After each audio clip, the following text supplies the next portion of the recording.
cannot believe, boy, that Budisa would make so much money on each and every dress. Well, we have to pay him. We want him to think that we're on the up and up. Yeah, but it irks me. Doesn't it irk you that he paid a thug to go tamper with that sprinkler system and ruin all of our dresses, and now somehow he's going to profit from this? He's going to profit from us. Yes, I know. It irks me. But what are we going to do? We don't want him to know that we know about the sprinkler systems being tampered with. You're right. Okay, so realistically, tell me, how long do you think it would be before we can get our own manufacturing plant up and running? Well, that's another tricky thing, because we don't want Verdiso to know and hear about this, you know? Now, I want to tell you, I found this little factory in Jersey. I think if we get it, we can cut down like 6 months of, starting up time. Huh? Wow, yeah. Oh, he's never going to go for this penalty clause if he fails to deliver on time. It's too severe. He won't buy it. If he only wants to delay us to get his own clothing line out, he won't sign it. But I think he's up to something else, and he'll sign it. For what? What could he possibly want from us? I don't know. We just have to keep digging. Oh, boy. Okay, ready? I'm ready. Okay. Go.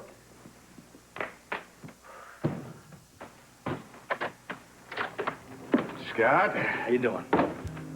How's my favorite dress designer? Oh, well, anxious to be in production. Oh, that's understandable. So, counselor, what do you have for me? I have something for you.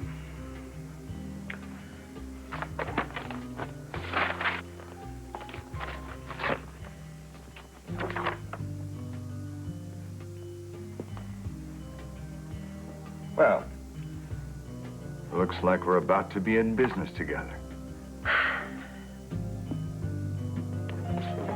Oh, hi. Hello. It's amazing. Even in a full-length white coat, you look great. Don't tell me. Another business associate of yours fell and cut his head, or you were just in the neighborhood, or some cosmic force led you to the 6th floor. I wasn't going to. Sebastian, you can't keep dropping in to visit me like this. I'm not. Then why are you here? I'm on business. At the hospital? Yes. My consulting job is with a pharmaceutical company, and I'm surveying doctors. And I couldn't think of a better position to start with. I'm just too busy to answer any questions you might have, business or otherwise. So, how about over dinner tonight? I'm seeing Matt, and I happen to be crazy about him, so I won't do anything to jeopardize our relationship. I would appreciate it if you would just leave me alone. Not much ambiguity there, huh? Good.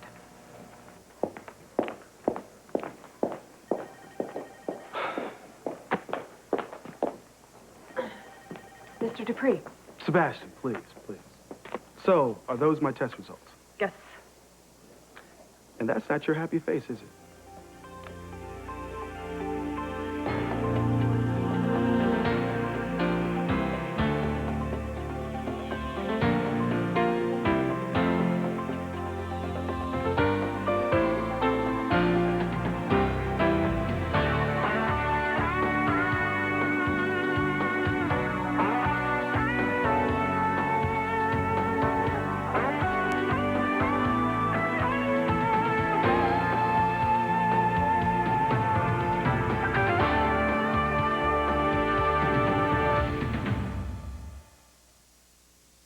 I see you're practically asking for my firstborn if I miss the delivery date for the dresses.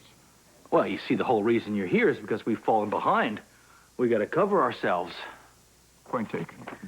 But if you have a problem with the I have no delivery date... problem. I've never missed a deadline. Yet. Well, I've seen the stick. How about offering me a carrot? What are we talking about? 1 extra % of the money I'm owed for every day I deliver early. Okay. Then we have a deal. Yeah, I'll tell you what. Let me put the incentive clause in and fix this. You do that. But I'm not waiting to start production. I got to start earning that extra %. And you have to get started as well. On what? Bernie, it's me. It's a go on the Serena line. I want you to start getting everything up to speed. I'll overnight you the pattern. Right. Where were we? Oh, you said that I needed to get started? Oh, yes, on another dress. Well, I happen to be way ahead of you on that one. I have another dress. It's almost done. Then we'll need a new infomercial. That carnival story was a home run. We need something different but equally enticing to keep the public intrigued. Well, you know, that could be a teeny tiny problem just because I believe the carnival infomercial works so well because it was true. It was based on something that actually happened. No kidding. Yes, it happened to a very good friend of mine. Well, then, start searching around. Come up with an equally interesting story. Excuse me. Well, you know something? Maybe you can help. How? Well, you know, like she said, we stole that story from somebody, and we talked to a lot of people in town, and so when they see us coming now, especially her, they run the other way. So maybe you got a story. You know, I think that is a great idea. I'm sure you must have had some romantic involvement, an amazing story you could share with us. Don't look so serious, Doctor. It's not like I haven't heard it before. Well, I admire your attitude. I've learned early on that I could sit around and cry for hours saying, why me? Or I can get busy enjoying what I already have. Either way, the end is the same. But getting there is a whole lot different. So, that's all I really have, is just getting there. So what's the story? Okay. The aortic angiogram revealed a type A proximal dissection very near the heart. And in English, that means? Right. The connective tissue disorder that you have has produced a split in the aorta near the heart. And it can't be repaired. No. As the heart pumps the blood through the aorta, the tear increases until... And at some point, my aorta ruptures. In a manner of speaking. Oh, hi. I didn't realize you two knew each other. Oh! Yeah, I'm getting to know all the doctors. I'm consulting with a pharmaceutical company, and I suggested to them that I establish a rapport with the medical community. Since we've already established that rapport, I've got a lot of work to do. I'll get going. Yeah. Here. Nice seeing you. Bye, Oh, Matt. likewise. Bye. Matt doesn't know about your illness? I don't like to tell people what's going on with me. It changes the way they interact with me. How do you know Matt? As I said, I've been meeting all the doctors, and Uh-huh. Well, if that's so, you wouldn't have told Matt just now that you work for a pharmaceutical firm. well, You know, I've actually noticed you around the 6th floor, even when it didn't have anything to do with medical reasons. And when you were there, you were talking to Ellen. And it seemed to me that Ellen was very uneasy. uneasy. You know, Lucy Coe and Ellen are very good friends. Lucy Coe is the one who did the infomercial. I starred in that infomercial. You recognized me. Is Ellen the woman you met at Mardi Gras?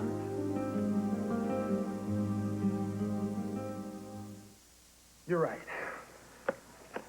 Ellen is the woman I met 10 years ago in Mardi Gras. Wow. Wow. Why are you hiding it? It's not that I'm trying to hide it. It's just this whole infomercial thing has made her so uncomfortable, I don't want to be the reason why the staff is gossiping about her. Well, they won't hear it from me, I promise. And I appreciate you don't tell her or anybody else about my medical condition. Of course. I take it Ellen isn't too crazy about the fact that you found her again? I can't blame her. I mean, I'm trying my best not to look like some stalker. When I learned about my condition and found out there wasn't much time available to me, I started seeing things in a different light. That's understandable. My priorities changed. Building my business no longer meant anything to me. Now, seeing Paris at least once did. Well, now there's certainly something to be said for living each day as if it could be your last. In many ways, I've been forced to live my life in the moment. It's been a wonderful gift. After Paris, I went back home to New Orleans. I visited my parents' grave. Spent time with some friends. I even looked up an old friend I haven't seen in years that I'd fallen out with. Did you guys patch things up? I'm happy to say that we did. One way or another, I've tied up a lot of loose ends in my life. things I should have done when I had enough time. Is Ellen one of those loose ends? I thought about that woman I met, the Lady of the Moon, off and on for the last 10 years. Wondering what if. I don't know if I would start looking for her if I'd become sick. But when I saw that commercial and realized it was my story and that there might be a possibility that I could see her again, I had to try and find her. Something inside of me told me that I should. And that's the voice I've been listening to. Why are you still here? You've seen and spoken to Ellen. What more do you want? I wish I could tell you. All I know is I have this overwhelming feeling that something fateful and profound has brought Ellen back into my life. All I want to do is reestablish a connection with her to find out why. Sebastian, I know. Where did you run into him? in the coffee shop with Eve. He's here because of work. He's surveying all the doctors in the hospital for some pharmaceutical company. Well, that's the song and dance he gave me, too. But I bet everything I own that he's really here to see you. Glad to see you're not jealous. I'm not. Good. I just think it's a bit odd that a guy that you met 10 years ago would go to such lengths to track you down and then get a job that puts him in contact with you every day. Coincidence? It doesn't matter why he's here, because I've made it perfectly clear I have no desire to see him. You, on the other hand, I desire too much. Well, you know, I don't subscribe to the philosophy that you can have too much of a good thing. I'd be happy to demonstrate that reasoning for you later on tonight. Sounds inviting. But if I don't get my work done, I won't have my evening free. Well, then what are you doing standing around here chatting? Go finish your work.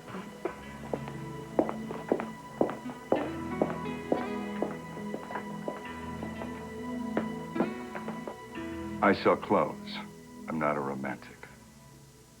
Oh, well, come on. You must have one wonderful story. Everybody has one story. Not me. Well, now, wait a second. There might be some sort of an incident in your life that might springboard into this great story.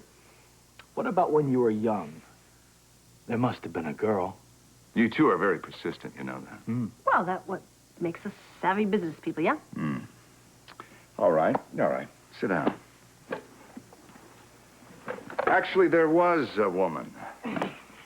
I met her when I was in Europe. In Europe? Where in Europe? Paris. What were you doing in Gay Paris? At the time, I owned a small cafe. Ah, really? You know, all those articles I've read about you, I never knew you were in the restaurant business. Well, as difficult and unpredictable as the clothing business is, running a restaurant is even worse, which is why I got out. That and Ilsa. Ilsa? She was a beautiful woman. Brown hair, brown eyes, and a voice made of honey with just the slightest accent that you couldn't quite place. Where'd you meet her? She came in one day for lunch. Talk about love at first sight.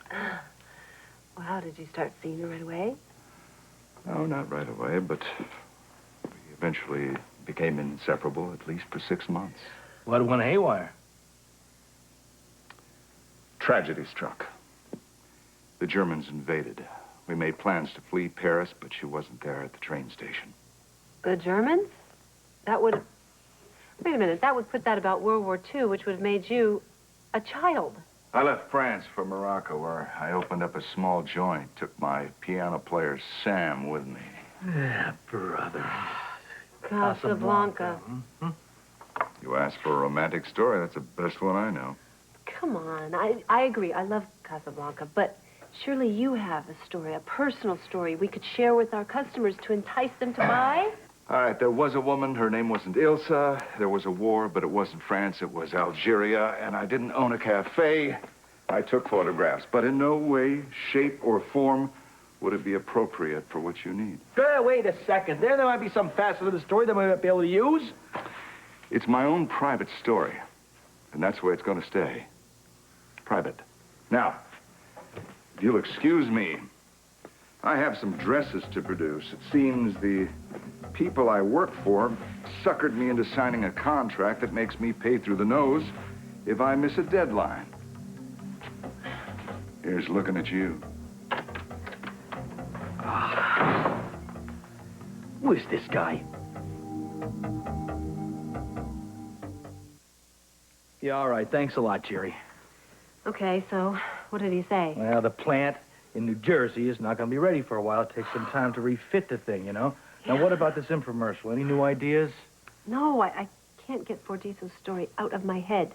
Yeah, well, we can't use that. It's about Casablanca, and everybody would know it. I know that. I know. No, I don't really want to copy it. I just keep getting this idea of a war-torn lover story. That's great. Yeah, well, I just wish we knew more about that phony baloney.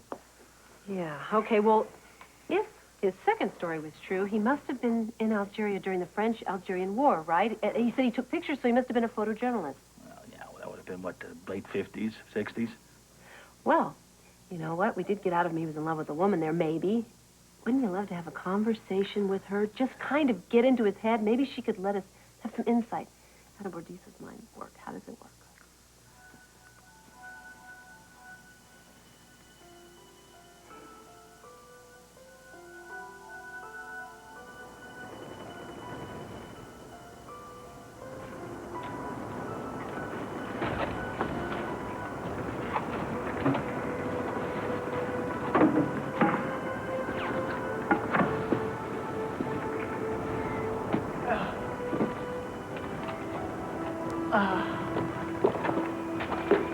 Je suis blessé.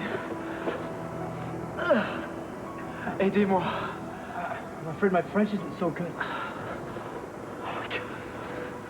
I need a medic. Fast. Look, you just hold on, okay? I'm gonna go get some help, all right? No, wait. Here. Later.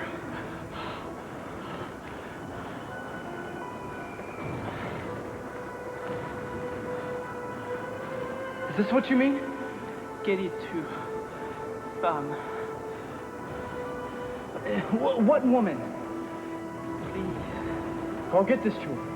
But you hold on, okay? I'm gonna get us some help. Tell her I love her. I will.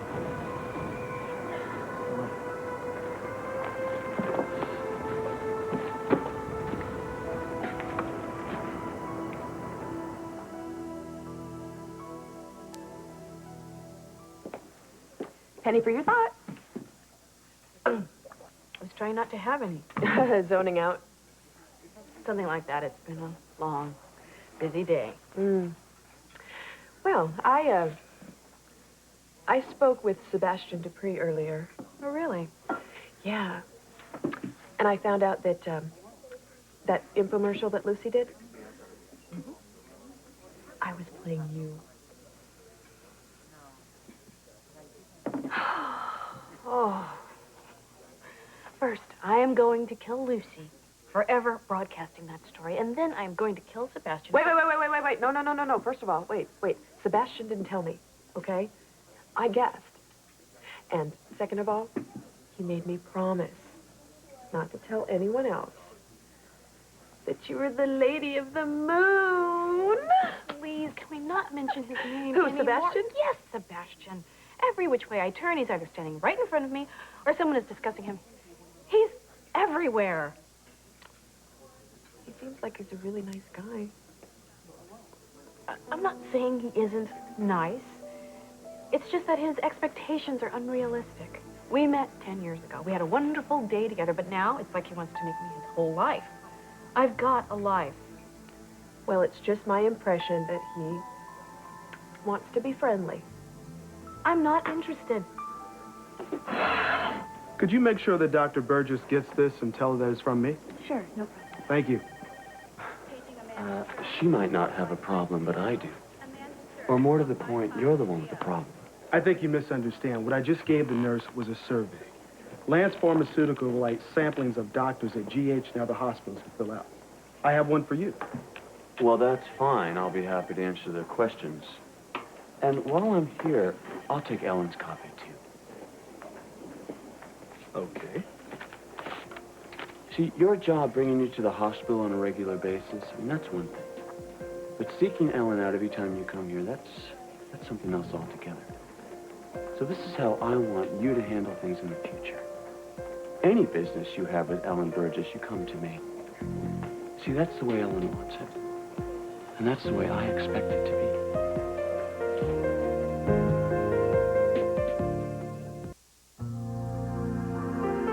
Monday on Good Morning America, the daughter of boxing legend Muhammad Ali steps into the ring. Plus, the son of music legend Julian Lennon performs. That's Monday on Good Morning America. Congratulations to all my children's Vincent Irizarry, winner of this year's Soap Opera Digest Award for Outstanding Villain in his role as David Hayward.